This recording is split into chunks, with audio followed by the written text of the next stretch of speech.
I think I just have one thing which I've always believed by. Risk and failure is a state of mind. It's not an absolute. We make it an absolute, and that's why we find it hard to deal with it. It's something that you tell yourself. It's a visual, virtual thing. You've created it, so you can destroy it as well. There is no barometer for risk. There is thus no barometer for failure as well. You can't say I'm a failure 9 on 10 and you're a failure 6 on 10. It doesn't mean anything. So the minute we start comparing ourselves with so-called barometers or measures, oh my God, this is here and this guy's here, this guy got press and this guy got this funding and this guy got this much office and this coolness, foosball table, free lunch, blah, blah, blah. You just are killing yourself mentally and emotionally and psychologically. That is never the right way to do it. You're an absolute.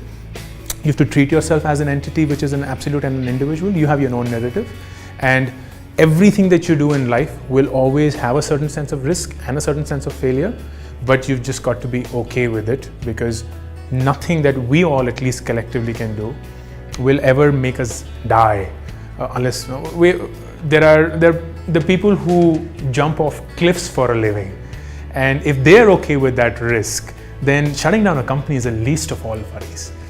It's just the ego and the emotional turmoil that we are not prepared for.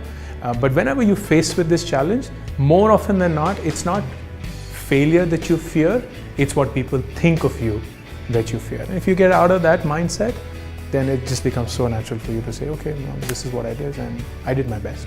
So I will differentiate between failure and losing. I have failed a lot, but I have never lost. Because for me, it's like, can I be number one in every race that I run? Of course not.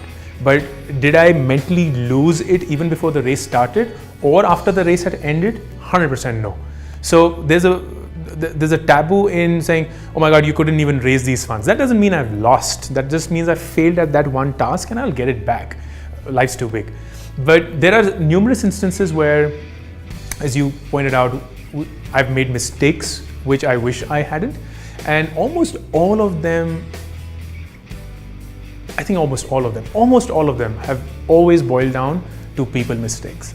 I don't think there's any business mistake that anyone makes that is too fatal for them. It's almost always boiling down to a people mistake, which are namely 3.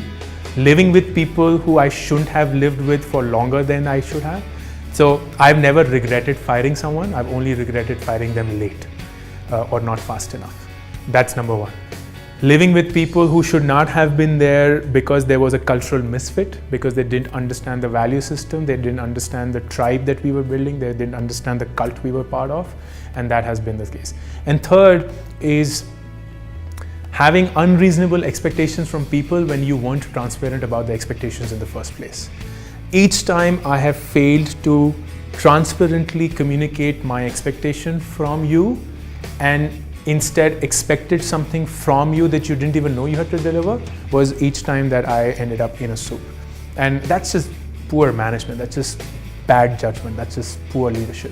And of course I beat myself up each time that happens, but I also then thankfully remember it the next time there is a possibility of that happening. So at least to me, it's just almost always the people problems that I have done a shitty job of.